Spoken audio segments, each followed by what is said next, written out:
Hi friends, welcome to Lakshmi Max. 17 March 2026 yesterday நடந்த RRB NTPC கிராஜுவேட்டோட CBT 1ல கேட்ட GK question discuss பண்ண போறோம். அடுத்த ஷிஃப்ட் போறவங்க உங்களுக்கு முந்தின ஷிஃப்ட் வரைக்கும் என்னென்ன கொஸ்டின்ஸ் கேட்டிருக்காங்களோ அந்த கொஸ்டின்ஸ் அதுக்கு ரிலேட்டடான டாபிக்ஸ் லாஸ்ட் 6 மந்த்ஸோட கரண்ட் அஃபேர் படிச்சுட்டு போங்க. இந்த கடைசி 6 மாசத்தோட கரண்ட் அஃபேரை எப்படி படிக்கணும்னு தெரியாத ஸ்டூடெண்ட் நம்ம லக்ஷ்மி மேக்ஸ் ஆப்ல லாஸ்ட் 6 மந்த்ஸ்க்கான கரண்ட் அஃபேரோட PDF வந்து ப்ரொவைட் பண்ணிருக்கோம். இதோட ஃபீஸ் வந்து 199. இதுல ஜாயின் பண்றதுக்கு இந்த நம்பருக்கு ஐ வாண்ட் NTPC CN மெசேஜ் பண்ணுங்க. நீங்க மெசேஜ் பண்ணதும் டீம்ல இருந்து கான்டாக்ட் பண்ணிட்டு ஜிபே நம்பர் இல்ல அக்கௌண்ட் நம்பர் கொடுப்பாங்க. அதுக்கு 199 பே பண்ணிட்டு பேமெண்டோட ஸ்கிரீன்ஷாட் சென்ட் பண்ணீங்கன்னா பேக்எண்ட்ல இருந்து அக்சஸ் கொடுத்துருவாங்க. எனக்கு வந்து SSC எக்ஸாம் இருக்கு, ரயில்வே எக்ஸாம் இருக்கு, லைஃப் டைம் வேலிடிட்டியோட கரண்ட் அஃபேர் வேணுங்கிற ஸ்டூடெண்ட் 799 பே பண்ணி ஜாயின் பண்ணிக்கலாம். Daily current affair, weekly current affair, monthly current affair provide பண்ணிடுவோம். இப்பதான் ரயில்வே எக்ஸாம் படிக்க ஆரம்பிச்சிருக்கேன், குரூப் டிக்கு அப்ளை பண்ணிருக்கேன், அடுத்தடுத்து வரக்கூடிய ரயில்வே SSC எக்ஸாம்ஸும் படிக்க போறேன். பெஸ்டான ஆன்லைன் கிளாஸ் வேணுங்கிற ஸ்டூடெண்ட் நம்ம லக்ஷ்மி மேக்ஸ் ஆப்ல இருக்க ஆல் இன் ஒன் கோர்ஸ்ல ஜாயின் பண்ணிக்கோங்க. ஆல் இன் ஒன் கோர்ஸோட ஃபீஸ் வந்து 1999 லைஃப் டைம் வேலிடிட்டி. ஜாயின் பண்றதுக்கு இந்த நம்பருக்கு வாட்ஸ்அப்ல மெசேஜ் பண்ணுங்க. ஃபர்ஸ்ட் கொஸ்டின் பாருங்க. The words socialist and secular were added to the preamble through which amendment act? இது நம்ம டெஸ்ட் பேட்ச்லயும் கொடுத்திருக்கோம், ஆல் இன் ஒன் கோர்ஸ்லயும் டிஸ்கஸ் பண்ண கொஸ்டின் தான். எந்த திருத்த சட்டத்தின் மூலம் முகவுரையில் சமதர்ம மற்றும் மத சார்பற்ற என்ற வார்த்தைகள் சேர்க்கப்பட்டன? சோ எந்த சட்டம்? 42வது திருத்த சட்டம் 1976. ஓகே, சோ ப்ரீவியஸா நடந்த ரயில்வேயோட பேப்பரை நீங்க எடுத்து பாத்தீங்கன்னாலும் இந்த கொஸ்டின் வந்து கேட்டிருப்பாங்க. ஓகே, அடுத்த question. Union Territory of Ladakh is the only Indian entity that shares a border with Afghanistan. எந்த யூனியன் பிரதேசம் வந்து ஆப்கானிஸ்தான் கூட தன்னோட எல்லையை வந்து பகிர்ந்திருக்குன்னு கேட்டிருக்காங்க. சோ எது அப்படின்னு பாத்தீங்கன்னா லடாக். லடாக் வந்து தன்னோட எல்லையை ஆப்கானிஸ்தான் கூட பகிர்ந்திருக்கு. The main ceremonial parade for the 93rd Indian Air Force Day was held at dash. எங்க நடந்திருக்கு அப்படின்னு பாத்தீங்கன்னா airport station Hindon, Ghaziabad, Uttar Pradesh. 93rd Indian air force day. Okay, so 93rd Indian air force டேல அந்த பேரட் வந்து எங்க நடந்திருக்கு அப்படின்னு பாத்தீங்கன்னா ஹசிதாபாத், உத்தரப்பிரதேஷ்ல நடந்திருக்கு. அக்டோபர் மந்தோட கரண்ட் அஃபேர்ல நம்ம PDF கோர்ஸ்ல வந்து கொடுத்திருக்கோம். 93வது இந்திய விமானப்படை தினத்திற்கான பிரதான விழா அணிவகுப்பு எங்கு நடைபெற்றது? சோ எங்க நடந்திருக்கு அப்படின்னு பாத்தீங்கன்னா ஹசியாபாத், உத்தரப்பிரதேசத்துல வந்து நடந்திருக்கு. ஓகே, ஹிண்டன் விமானப்படை நிலையம், ஹசியாபாத், Uttar Pradesh. Which Indian state showed negative population growth during 2001 to 2011? 2001 to 11 காலகட்டத்தில் எந்த இந்திய மாநிலம் எதிர்மறை மக்கள் தொகை வளர்ச்சியை காட்டியது? சோ எது அப்படின்னு பாத்தீங்கன்னா Nagaland. 69th Constitutional Amendment Act 1991 introduced Articles 239AA, 239AB in the Constitution and granted special constitutional status to Delhi by establishing the National Capital Territory of Delhi with a legislative assembly and a council of ministers. அதாவது இந்த திருத்த சட்டம், okay, 69வது அரசியலமைப்பு திருத்த சட்டம் பத்தி தான் question வந்து கேட்டிருக்காங்க. 1991 69வது அரசியலமைப்பு திருத்த சட்டம் அரசியலமைப்புல 239 AA 239 AB ஆகிய சரத்துகளை வந்து அறிமுகப்படுத்தியது. சோ இது வந்து பாத்தீங்கன்னா டெல்லியை வந்து தேசிய தலைநகர் பிரதேசமாக நிறுவி டெல்லிக்கு வந்து சிறப்பு அரசியலமைப்பு அந்தஸ்தையும் வழங்கியது. ஓகேவா? சோ என்ன கொஸ்டின் அப்படின்னு பாத்தீங்கன்னா இந்த 69வது அமெண்ட்மெண்ட் ஆக்ட் 1991 பத்தி தான் எக்ஸாம்ல கொஸ்டின் வந்து கேட்டிருக்காங்க. Dash are the primary type of mechanical wave that can propagate through a gaseous medium. வாயு, ஓகே, வாயு ஊடகத்தின் வழியே பரவக்கூடிய முதன்மையான அலைகள் எது அப்படின்னு கேட்டிருக்காங்க. சோ நெட்டலைகள், லாங்கிடியூட்னல் வேவ்ஸ்ன்னு சொல்லுவோம். தமிழ்ல இதை வந்து நெட்டலைகள் இல்ல நீல அலைகள்னு சொல்லுவோம். இது வந்து gaseous medium வழியா என்ன ஆகக்கூடியது? பரவக்கூடியது. Based on available reports from late 2025, Indian Armed Forces launched a massive tri-service combat exercise called Trishul. Exercise Trishul 2025 to strengthen surveillance and security on its western borders with Pakistan. ஓகேவா? So எக்ஸாம்ல கேட்ட question என்ன அப்படின்னு பாத்தீங்கன்னா இந்த Trishul exercise 2025 பத்தி தான் question கேட்டிருக்காங்க. 2025ஆம் ஆண்டின் பிற்பகுதியில் என்ன பண்ணிருக்காங்க? சோ இந்திய ஆயுதப்படைகள் முப்படைகள் இணைந்து ஒரு மாபெரும் போர் பயிற்சியை தொடங்கின. அந்த போர் பயிற்சியோட நேம் தான் என்ன அப்படின்னு பாத்தீங்கன்னா திரிசூல், ஆபரேஷன் திரிசூர். ஓகே, எதுக்கு அப்படின்னா பாகிஸ்தானுடனான தனது மேற்கு எல்லைகளில் கண்காணிப்பையும் பாதுகாப்பையும் வலுப்படுத்துவதற்கு தான் என்ன பண்ணிருக்காங்க இந்த ஆபரேஷன் திரிசூல் வந்து தொடங்கியிருக்காங்க இந்த பயிற்சியை. ஹெட்போன்ஸ்ங்கிறது என்ன டிவைஸ்? இன்புட் டிவைஸா அவுட்புட் டிவைஸான்னு கேட்டிருக்காங்க. Headphones are primarily classified as என்னது அவுட்புட் டிவைசஸ். ஓகே, ஹெட்போன் வந்து என்ன டிவைஸ்? Output device.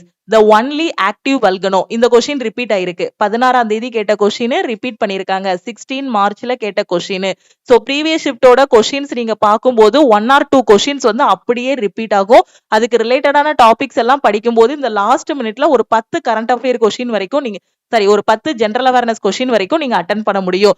அதே சமயம் 6 மாசத்தோட கரண்ட் அஃபேர் படிச்சிட்டீங்க அப்படின்னா அட்லீஸ்ட் இந்த கடைசி நேரத்துல 40க்கு ஒரு 20 கொஸ்டின் வரைக்கும் உங்களால அட்டன் பண்ண முடியும். The only active volcano in India is found on the Dash Island in the Andaman and Nicobar Islands. பேரன் ஐலாண்ட். இந்தியாவின் ஒரே செயல்படும் எரிமலை அந்தமான் மற்றும் நிக்கோபார் தீவுகளில் உள்ள எந்த தீவில் அமைந்துள்ளது? சோ எந்த தீவுல இருக்குன்னா பேரன் தீவுல வந்து இருக்கு. Dash won the gold medal in the women's 100-meter hurdles at the 2025 Asian Athletic Championship in Gumi, South Korea. Okay, 2025 Asian Athletic Championship எங்க நடந்திருக்கு அப்படின்னு பாத்தீங்கன்னா குமி சவுத் கொரியால வந்து நடந்திருக்கு. அதுல 100 மீட்டர் ஹர்டில்ஸ்ல வந்து கோல்டு வாங்கினவங்க யாரு அப்படின்னு பாத்தீங்கன்னா ஜோதி எராஜி. ஓகே, ஜோதி எராஜி 2025ஆம் ஆண்டு மே 29ஆம் தேதி தென்கொரியாவோட குமி நகர்ல நடந்த 2025 ஆசிய தடகள சாம்பியன்ஷிப் போட்டியில பெண்களுக்கான 100 மீட்டர் தடை தாண்டும் ஓட்டத்தில் தங்க பதக்கத்தை வென்றார். ஓகேவா? சோ ஆப்ஷன்ல உங்களோட நேம் தான் இருந்துச்சு. மேபி அடுத்த ஷிப்ட்ல என்ன கேட்கலாம் அப்படின்னு பாத்தீங்கன்னா இந்த ஏசியன் அத்லெட்டிக் சாம்பியன்ஷிப் எங்க நடந்துச்சு அப்படின்னு கேட்கலாம். Okay, The Harappans probably got copper from present day of. கரப்பா நாகரிகத்தினர் தாமிரத்தை இன்றைய டேஸில் இருந்து பெற்றிருக்கலாம். சோ கரப்பா நாகரிகத்தின் போது காப்பர் வந்து எங்க இருந்து எடுத்திருக்காங்க அப்படின்னு பாத்தீங்கன்னா ராஜஸ்தான்ல இருந்து. The maximum ஓடினா என்னது? Over draft limit available under the Pradhan Mantri Jan Dhan Yojana. Pradhan Mantri Jan Dhan யோஜனாவோட ஓடி லிமிட் என்னன்னு கேட்டிருக்காங்க. சோ மேக்சிமம் வந்து 10,000. Dash is the primary US state famous for grapes and a vast variety of other fruits. எது? கலிபோர்னியா. திராட்சை மற்றும் பல வகையான இதர பழங்களுக்கு புகழ்பெற்ற அமெரிக்காவின் முக்கியமான மாநிலம் எது அப்படின்னு பாத்தீங்கன்னா கலிபோர்னியா. ஓகேவா? சோ உங்களுக்கு பிரதான் மந்திரி ஜன்தன் யோஜனாவோட ஓடியோட மேக்சிமம் கேட்டிருக்காங்க. அப்ப நீங்க அடுத்த ஷிஃப்ட் போறவங்க என்ன பண்ணணும் அப்படின்னு பாத்தீங்கன்னா முக்கியமான யோஜனாஸ் எல்லாமே படிச்சுட்டு போகணும். Okay, as of March 2026 Jal Jeevan Mission has provided functional tap water connections to over எவ்வளவு கொடுத்திருக்காங்க? 81% of rural households in India. March 2026 நிலவரப்படி ஜல் ஜீவன் மிஷன் படி பாத்தீங்கன்னா 81% மேற்பட்ட கிராமப்புற வீடுகளுக்கு குழாய் குடிநீர் இணைப்பு வந்து வழங்கப்பட்டுள்ளது. ஓகே, எவ்வளவு percentage? 81%. Who among the following rulers was a part of the tripartite struggle for the possession of Kannauj? Kannauj ஆட்சிக்குரிய முத்தரப்பு போராட்டத்தில் பங்கு பெற்ற மன்னர் யாருன்னு கேட்டிருக்காங்க. ஓகே, உங்களுக்கு ஆப்ஷன்ல கொடுத்திருப்பாங்க. சோ பங்கு பெற்றவர் யாரு? Dharmapala. Southern part of western coast of India stretching south of Goa to Kanyakumari is known as Dash coast. இது என்ன சொல்லுவோம்? மலபார் கோஸ்ட். இந்தியாவின் மேற்கு கடற்கரையின் தென்பகுதி கோவாவிற்கு தெற்கே தொடங்கி கன்னியாகுமரி வரை நீண்டுள்ளது. இத வந்து நாம என்ன சொல்லுவோம்னா மலபார் கோஸ்ட், மலபார் கடற்கரை அப்படின்னு சொல்லுவோம். சோ நம்ம சிஸ்டம்ல ஏதோ ஒரு ஃபைலை வந்து டெலீட் பண்றோம்னு வச்சுக்கோங்களேன். அந்த டெலீட் பண்ணக்கூடியது எல்லாமே எதுல போய் இருக்கும்? இப்போ நம்மளோட லேப்டாப்ல ஒரு டாக்குமெண்டா இருக்கட்டும், ஒரு ஃபோல்டரா இருக்கட்டும், அதை வந்து நம்ம டெலீட் பண்றோம் அப்படின்னா அது எங்க போய் டெம்பரவரியா ஸ்டோர் ஆகியிருக்கும்? ரீசைக்கிள் பின்ல. விண்டோஸ் அப்படின்னா ரீசைக்கிள் பின்ல இருக்கும். மேக் ஓஎஸ் அப்படின்னு பாத்தீங்கன்னா மேக்ல வந்து எதுல இருக்கும்? ட்ராஷ்ல இருக்கும். Okay, deleted files initially move to a temporary storage location like recycle bin. அப்படிதானே? நம்ம லேப்டாப் எல்லாமே யூஸ் பண்ணிட்டு தானே இருக்கோம். சோ இப்போ லேப்டாப்ல நம்ம ஒரு இது டெலீட் பண்றோம் அப்படின்னா அது எதுல போய் இருக்கும்? ரீசைக்கிள் பின்ல இருக்கும். அதே மேக் ஓஎஸ் அப்படின்னு பாத்தீங்கன்னா ட்ராஷ்ல இருக்கும். ஓகே, அடுத்து after suppression of the 1857 rebellion, முதல் இந்திய சுதந்திர போர் இருக்கு இல்லையா, Mughal ruler Bahadur Shah Zafar was exiled to. 1857 முதல் இந்திய சுதந்திர போர் இல்லைன்னா சிப்பாய் கழகம் அந்த கிளர்ச்சியை அடக்கிய பிறகு முகாலய ஆட்சியாளர் பகதூர் ஷா ஜாபரை வந்து எந்த நாட்டுக்கு கடத்தப்பட்டார்? எங்கு நாடு கடத்தப்பட்டார் அப்படின்னு பாத்தீங்கன்னா ரங்கூனுக்கு. ஓகே, சோ ரங்கூன் ஜெயில தான் அவர் கடைசியா இறந்தும் போனாரு. ஓகே, சோ அந்த கிளர்ச்சி அந்த முதல் இந்திய சுதந்திர போர் முடிஞ்சதுக்கு அப்புறம் பாத்தீங்கன்னா பகதூர் ஷா ஜாபரை வந்து மியான்மருக்கு நாடு கடத்தப்பட்டார். ஓகேவா? சோ ரங்கூன் ஜெயிலுக்கு. Okay, Gujra Pratigara dynasty eventually emerged victorious in the long drawn out tripartite struggle for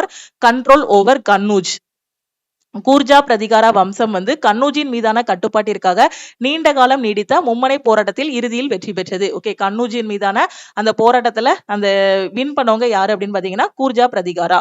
As of November 30, 2025, India's total non-fossil fuel-based installed power capacity reached approximately dash. Okay, 2025 ஆண்டு November 30 நிலவரப்படி இந்தியாவின் மொத்த புதைப்படிவ எரிபொருள் அல்லாத நிறுவப்பட்ட மின் உற்பத்தி திறன் வந்து எவ்வளவுன்னு கேட்டிருக்காங்க. சோ எவ்வளவு அப்படின்னு பாத்தீங்கன்னா 51.5% இருந்து 51.6%. What was the main purpose of the citadel in Harappan cities? Harappa நகரங்களில் உள்ள கோட்டையின் முக்கிய நோக்கம் என்னவாக இருந்தது? சோ எதுக்குன்னா to organise administrative and public function, நிர்வாக மற்றும் பொது செயல்பாடுகளை ஒருங்கமைக்க.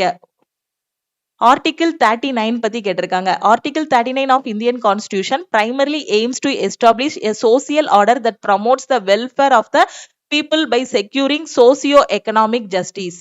இந்திய அரசியலமைப்போட ஆர்டிகிள் 39 பாத்தீங்கன்னா சமூக பொருளாதார நீதியை பாதுகாப்பதன் மூலம் மக்களின் நலனை மேம்படுத்துவது ஒரு சமூக ஒழுங்கை நிறுவுவதை முதன்மையாக நோக்கமாக கொண்டுள்ளது. ஆர்டிகிள் 39 பாத்தீங்க அப்படின்னா சமூக பொருளாதார நீதியை பாதுகாப்பதன் மூலமாக மக்களோட நலனை மேம்படுத்துறதுக்கு சமூக ஒழுங்கை வந்து நிறுவுவதற்கு, இதுதான் அதோட முக்கியமான நோக்கம்.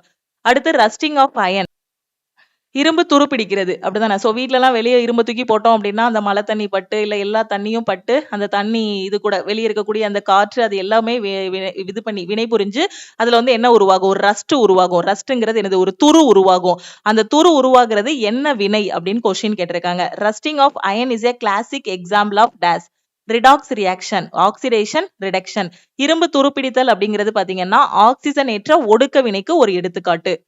Dash is the major North Indian festival held every 12 years. 12 வருஷத்துக்கு ஒரு தடவை நடக்கக்கூடிய அந்த நார்த் இந்தியன் ஃபெஸ்டிவலோட நேம் என்னன்னு கேட்டிருக்காங்க. மகா கும்பமேளா. ஈஸியான கொஸ்டின் தான். மகா கும்பமேளாங்கிறது 12 வருஷத்துக்கு ஒரு தடவை நடக்கக்கூடிய வட இந்தியாவோட ஒரு முக்கியமான பண்டிகை. இது உலகின் மிகப்பெரிய மத கூட்டங்களில் ஒன்றாகும். இதுல வந்து லட்சக்கணக்கான இந்து பக்தர்கள் வந்து கலந்துகிட்டு தங்களோட பாவங்களை கழுவுவதற்காக புனித நீர்ல வந்து என்ன பண்ணுவாங்க, நீராடுவாங்க. சோ தெரியும் கும்பமேளா பத்தி உங்களுக்கு தெரியும் அப்படித்தானே. சோ 12 வருஷத்துக்கு ஒரு டைம் நடக்கக்கூடியது. According to Buddhist text, specifically the Mahavaga, King Bimbisara of the Haryanka dynasty is described as ruling over a domain containing 80,000 villages. ஓகேவா. சோ புத்த நூல்கள் படி பாத்தீங்க அப்படின்னா மகாவக்கா ஓகே பாலி வினய பீடகத்தோட ஒரு பகுதி. ஓகேவா. சோ அந்த புத்த நூல்கள்ல பாத்தீங்க அப்படின்னா ஹரியங்கா வம்சத்தோட அரசர் வந்து பிம்பிசாரர் 80,000 கிராமங்கள் அடங்கிய ஒரு இதை வந்து ஆட்சி பண்ணிருக்காரு அப்படிங்கிறத சொல்லியிருக்காங்க. எக்ஸாம்ல என்ன கொஸ்டின் கேட்டிருக்காங்க அப்படின்னா புத்த நூல்கள் படி பிம்பிசாரா வந்து எவ்வளவு வில்லேஜ் உள்ளடங்கிய ஒரு பகுதியை வந்து ஆட்சி பண்ணாருங்கிறது தான் கொஸ்டின். ஆப்ஷன்ல என்ன இருந்துச்சு அப்படின்னு பாத்தீங்கன்னா 70,000, 80,000, 90,000 மாதிரி இருந்துச்சு. சோ எவ்வளவு வில்லேஜ் அப்படின்னு பாத்தீங்கன்னா 80,000 village. Okay. Under section A of citizenship act 1955 இதுதான் கொஸ்டின். ஓகேவா. If any new territory becomes part of India, the central government may notify in the official கெசட்டே specifying the persons who become Indian citizens due to their connection with the territory. These persons become citizens from a date specified in the order. 1955 ஆண்டு குடியுரிமை சட்டத்தின் 7ஆம் பிரிவு படி பாத்தீங்கன்னா ஏதாவது ஒரு புதிய பிரதேசம் வந்து இந்தியாவோட ஒரு பகுதியா வரும்போது அந்த பிரதேசத்துடனான தொடர்பின் காரணமாக இந்திய குடிமக்களாக ஆகுவோரை குறிப்பிட்டு மத்திய அரசு வந்து அதிகாரப்பூர்வமாக அரசிதழில் அறிவிக்க வந்து என்ன பண்ணலாம், வெளியிடலாம். ஓகேவா. சோ ஏதாவது ஒரு பார்ட் நம்ம இந்தியா கூட சேருது. ஓகேவா. ஏதாவது ஒரு பிரதேசம் வந்து இந்தியா கூட சேருது அப்படின்னா அங்க இருக்கக்கூடிய அந்த பர்சன்ஸுக்கு வந்து ஒரு குடியுரிமை கொடுக்கிறது தான். அதுதான் எதுல சொல்லியிருக்கோம் அப்படின்னு பாத்தீங்கன்னா 1955 ஆண்டு குடியுரிமை சட்டத்தோட 7வது பிரிவுல வந்து சொல்லியிருக்கோம். சுயராஜ்யம் என்னோட பிறப்புரிமை, அதை நான் அடைந்தே தீருவேன் அப்படின்னு சொன்னவர் யாரு. ஓகேவா. So Swaraj is my birth right, I shall have it. இதை சொன்னவர் யாரு, பால கங்காதர திலகர். ப்ரீவியஸா நடந்த ரயில்வே எஸ்எஸ்சியோட பேப்பர் நீங்க எடுத்து பாத்தீங்கன்னாலும் இதே மாதிரி கொஸ்டின்ஸ் வந்து ஒரு 10-20 தடவை கேட்டிருப்பாங்க. முன்னாடி நடந்த ப்ரீவியஸ் இயரோட கொஸ்டின்ஸ் பாத்தீங்கன்னாலும் இது ரொம்ப ஃபேமஸான கொஸ்டின், அடிக்கடி கேட்கக்கூடிய கொஸ்டின். நேத்து ஷிப்ட்லையும் கேட்டிருக்காங்க.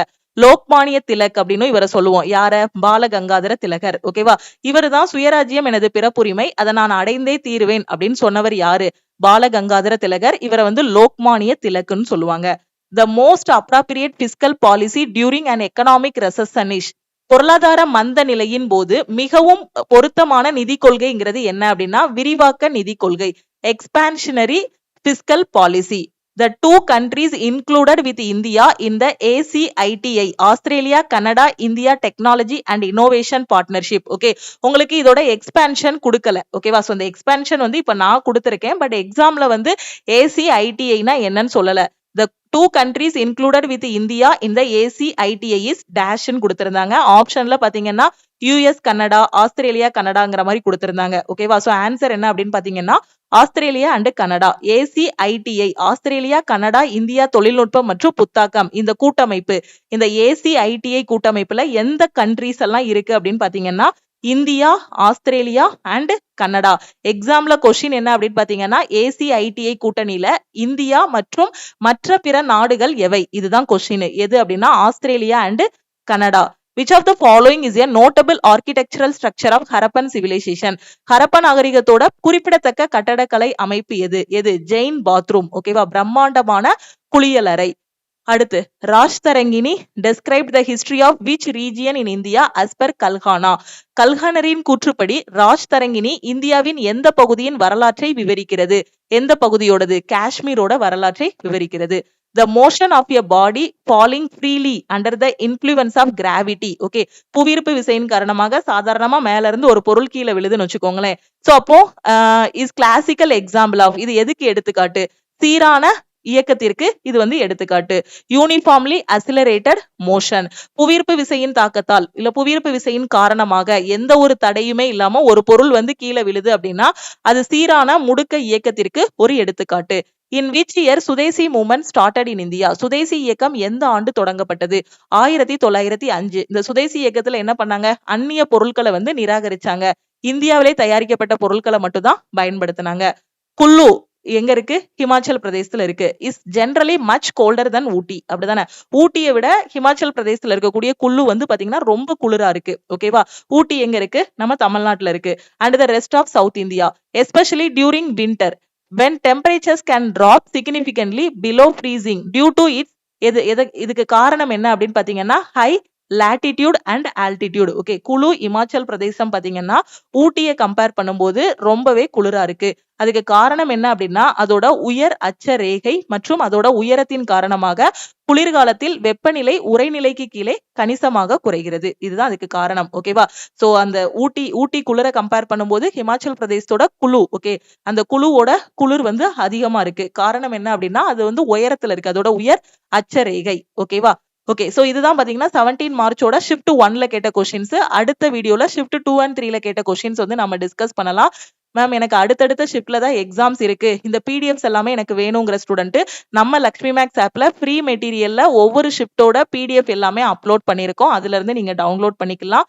கடைசி 6 மாசத்தோட கரண்ட் அஃபேரை நான் ரிவைஸ் பண்ணணும். ஏன்னா கரண்ட் அஃபேர் படிக்கும் போது பாத்தீங்கன்னா கரண்ட் அஃபேர் ப்ரீவியஸ் ஷிஃப்டோட கொஸ்டின்ஸ் எல்லாத்தையுமே ரிவைஸ் பண்ணும்போது கண்டிப்பா 40க்கு ஒரு 15க்கு மேல உங்களால ஸ்கோர் பண்ண முடியும். இந்த 6 மாசத்தோட கரண்ட் அஃபேரோட பிடிஎஃப் வேணுங்கிற ஸ்டூடெண்ட் இந்த நம்பருக்கு ஐ வாண்ட் NTPC-CN மெசேஜ் பண்ணுங்க. சோ ஃபீஸ் பாத்தீங்கன்னா 199 தான். ஓகேவா? சோ இதுக்கு அடுத்து வந்து உங்களுக்கு ரயில்வே SSC எக்ஸாம்ஸ் இருக்குனாலும் நீங்க வந்து என்ன பண்ணிக்கலாம்? எக்ஸ்டெண்ட் பண்ணிக்கலாம். ஏன்னா CA கோர்ஸோட ஃபீஸ் பாத்தீங்க அப்படின்னா 799. இதுல daily, weekly, monthly current affair கொடுத்துட்டு அதுக்கான daily test, weekly test, monthly test எல்லாமே கொடுத்துட்டு இருக்கோம். இப்போ NTPC ஸ்டூடெண்ட்டுக்காக லாஸ்ட் 6 மந்த்ஸ் பாத்தீங்கன்னா 6 மந்த்ஸோட கரண்ட் அஃபேருக்கு 199 வந்து ஃபீஸ் சொல்லியிருக்கோம். சப்போஸ் இந்த எக்ஸாம் முடிச்சு நான் வந்து எக்ஸ்டெண்ட் பண்ணணும்னு நினைக்கிற ஸ்டூடெண்ட் ரிமைனிங் அமௌண்ட் பே பண்ணி கூட நீங்க வந்து எக்ஸ்டெண்ட் பண்ணிக்கலாம். ஸோ ஒவ்வொரு மார்க்குமே எக்ஸாம்ல வந்து ரொம்ப இம்பார்ட்டன்ட். கடைசி நேரத்துல கரண்ட் அஃபேர் படிக்கணுங்கிற ஸ்டூடெண்ட் இந்த நம்பருக்கு ஐ வாண்ட் NTPC-CN மெசேஜ் பண்ணுங்க. குரூப் டிக்கு எக்ஸாம் எப்போ எதிர்பார்க்கலாம் அப்படின்னா ஜூலை 2026ல குரூப் டியோட எக்ஸாம் வந்து எதிர்பார்க்கலாம். இந்த குரூப் டி எக்ஸாமை நான் ஃபர்ஸ்ட் அட்டெம்ப்ட்ல கிளியர் பண்ணணும், நான் இப்பதான் படிக்க ஆரம்பிச்சிருக்கேன், என் கையில எந்த மெட்டீரியலுமே இல்லைங்கிற ஸ்டூடெண்ட் நம்ம லக்ஷ்மி மேக்ஸ் ஆப்ல இருக்கக்கூடிய ஆல் இன் ஒன் கோர்ஸ்ல ஜாயின் பண்ணிக்கோங்க. இந்த கோர்ஸ்ல இப்ப குரூப் டிக்கான செலக்ஷன் பேட்ச் வந்து ஸ்டார்ட் பண்ணிருக்கோம். இதோட ஃபீஸ் வந்து 1999, லைஃப் டைம் வேலிடிட்டி. ஜாயின் பண்றதுக்கு இந்த நம்பருக்கு வாட்ஸ்அப்ல மெசேஜ் பண்ணுங்க. ஓகேவா? நீங்க NTPCயோட கரண்ட் அஃபேர்னா கரெக்டா ஐ வாண்ட் NTPC-CN மெசேஜ் பண்ணுங்க. லைஃப் டைம் வேலிடிட்டியோட கரண்ட் அஃபேர் வேணும் அப்படின்னா ஐ வாண்ட் CN மெசேஜ் பண்ணுங்க. ஆல் இன் ஒன் கோர்ஸ் அப்படின்னா I want all in one message பண்ணுங்க. எல்லா கிளாஸஸ், மெட்டீரியல்ஸ் எல்லாமே தமிழ் அண்ட் இங்கிலீஷ்ல உங்களுக்கு ப்ரொவைட் பண்ணிடுவோம். சப்போஸ் டெஸ்ட் பிராக்டிஸ் பண்ணணுங்கிற student I want NTPC test, group D டெஸ்ட்னு மெசேஜ் பண்ணுங்க. லக்ஷ்மி மேக்ஸோட டெலிகிராம் சேனல் அண்ட் குரூப்லயும் ஜாயின் பண்ணிக்கோங்க. இன்ஸ்டாகிராம்லயும் லக்ஷ்மி மேக்ஸை ஃபாலோ பண்ணிக்கோங்க. உங்க ஃப்ரெண்ட்ஸுக்கும் இந்த வீடியோட லிங்கை ஷேர் பண்ணுங்க. தேங்க்யூ.